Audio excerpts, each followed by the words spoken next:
Hello dear friends, तो welcome back to our YouTube channel Raj science classes. हम लोगों ने सोशल साइंस का वीडियो बहुत देखा और देखते देखते हम लोग वहाँ से थोड़ा सा अब आगे की ओर बढ़ते हैं और हम लोग जो आते हैं वो आते हैं हम लोग के साइंस के क्वेश्चन पर। साइंस का क्वेश्चन का जो फर्स्ट चैप्टर है वहाँ से ये एग्ज़ाम आने की संभावना होती है एग्ज़ाम में।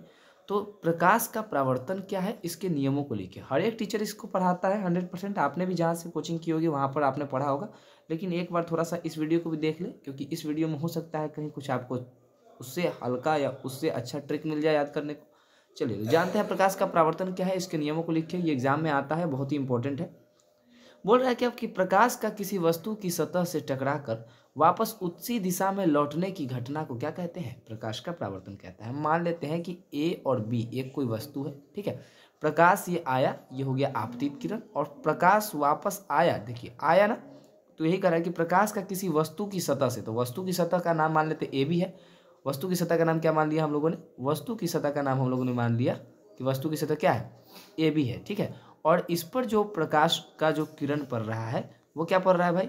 आ रहा है आपतित किरण पड़ रहा है, ठीक है। तो प्रकाश का किसी वस्तु की सतह से अब टकरा करके वापस उसी दिशा में, जिस दिशा से आया था उसी दिशा में लौटने की घटना को प्रकाश का क्या कहते हैं? परावर्तन कहते हैं। तो समझ में आ गया होगा आपको कि प्रकाश का परावर्तन क्या है। प्रकाश का किसी वस्तु की सतह से टकराकर वापस उसी दिशा में लौटने की घटना को प्रकाश का परावर्तन कहते हैं। चलिए कोई बात नहीं, कुछ कारणों की वजह से हमें वीडियो पॉज करना पड़ गया था। चलिए फिर देखते हैं क्या कि प्रकाश का किसी वस्तु की सतह से टकरा करके, हमने हालांकि इसको देख लिया है कि प्रकाश का किसी वस्तु की सतह से टकराकर वापस उसी दिशा में लौटने की घटना को हम लोगों ने क्या बोला है? प्रकाश का परावर्तन बोला है। क्वेश्चन ये भी है कि प्रकाश के परावर्तन के कितने नियम हैं? तो प्रकाश के परावर्तन के जो है निम्नलिखित दो नियम हैं जो नीचे दिए गए हैं। सबसे फर्स्ट नियम क्या है कि आपतित किरण, परावर्तित किरण तथा आपतन बिंदु पर डाला गया अभिलंब तीनों एक ही तल में होता है। अब कहोगे सर ये क्या हुआ? आपने बताया आपतित किरण परावर्तित किरण क्या है। जैसे कि हम लोगों ने मान लिया कि एक कोई दर्पण ले लेते हैं, ठीक है। मान लेते हैं कि वो दर्पण क्या है, वो दर्पण का नाम ले लिया हमने, एम ले लिया, एक एन ले लिया, ठीक है। तो अब आपतित किरण कौन होगा भाई?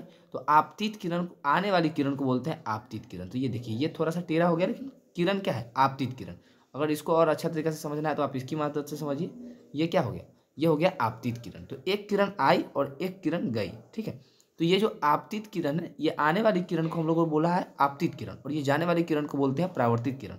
और ये आपतित किरण दर्पण के जिस बिंदु पर पड़ती है ना, जिस बिंदु पर भी पड़ती है, इस बिंदु को हम लोग बोलते हैं आपतन बिंदु। तो पहला नियम यही बोलता है कि आपतित किरण, परावर्तित किरण तथा आपतन बिंदु पर डाला गया ये जो अभिलंब है, ये तीनों के तीनों क्या होते हैं? एक ही तल में होते हैं, ठीक है, यानी कि एक ही प्लेन पर होते हैं। चलिए, और इसके बाद क्या है, इसका सेकंड नियम क्या है कि आपतन कोण ना परावर्तन कोण के बराबर होता है। अब कहिएगा कि आपतन कोण परावर्तन कोण के बराबर होता है, इसका भी तात्पर्य सर समझा ही दीजिए। तो जी बिल्कुल बच्चों, क्यों नहीं समझाएंगे। देखिए ये है आपका दर्पण, जैसा कि हमने बताया था एम एन, और यहाँ से क्या हुई है, यहाँ से एक ले लेते हैं रोशनी को। चलिए थोड़ा सा किरण को सिलेक्ट कर लिया गया है।